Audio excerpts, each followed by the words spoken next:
रात का वक्त था। आसमान पर बादल घिरे हुए थे और बिजली चमक रही थी।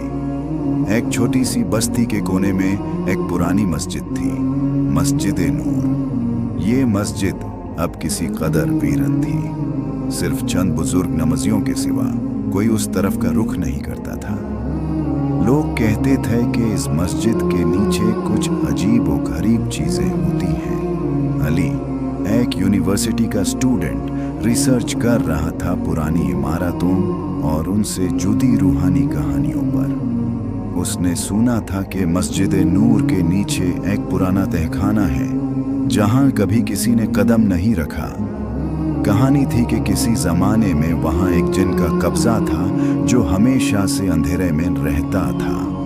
अली ने फैसला किया कि वो वहां जाकर देखेगा। अगले दिन मगरिब के बाद वो अपने कैमरा और टॉर्च के साथ मस्जिद गया।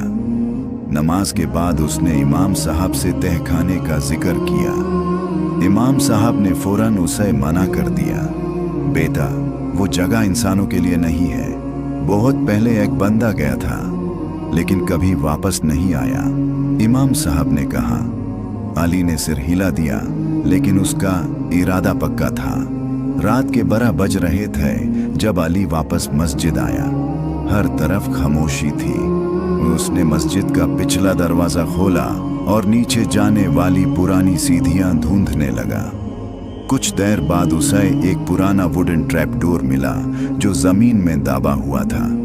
टॉर्च की रोशनी में उसने ट्रैप डोर खोला। नीचे अंधेरा ही अंधेरा था लेकिन हवा में एक अजीब सी सर्दी थी, जैसे वहां जमीन का कोई कोने हो जहां रोशनी कभी नहीं गई। अली ने सीढ़ियां उतरना शुरू की। हर कदम पर उसे महसूस हो रहा था कि कोई उसे देख रहा है, जैसे हवा में कुछ चल रहा हो लेकिन कुछ नजर नहीं आ रहा था। नीचे पहुंचकर उसने देखा कि एक बड़ी सी जगह थी। पुरानी दीवारें नक्शों से भरी हुई। उन नक्शों में कुछ लिखा था, अरबिक में मगर अजीब लफ्जों में, कुछ ऐसे कलमात जो अली ने पहले कभी नहीं देखे थे। अचानक उसे आवाज आई, हल्की सी फुफकार, जैसे कोई सांस ले रहा हो। अली ने पलट कर देखा, वहां कोई नहीं था। फिर उसे एक परछाई सी नजर आई, लंबी, काली और धुंधली, जैसे धुआं हो, लेकिन उसकी आंखें चमक रही थीं, सुर्ख। अली ने कुरान की तिलावत रिकॉर्ड की हुई ऑडियो चलानी शुरू की अपने फोन से।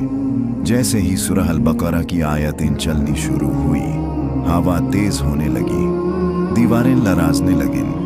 आवाज आई, यहां से चले जाओ, ये जगह तुम्हारे लिए नहीं। अली का दिल कांप रहा था लेकिन उसने तिलावत चलाई रखी। जिन की आवाज और तेज हो गई, गुस्से से चिल्ला रहा था, तुम्हें नहीं पता कि मैं कौन हूं? मुझे कायद किया गया था अल्लाह के कलमात से। अचानक से तहखाने का एक हिस्सा गिर गया।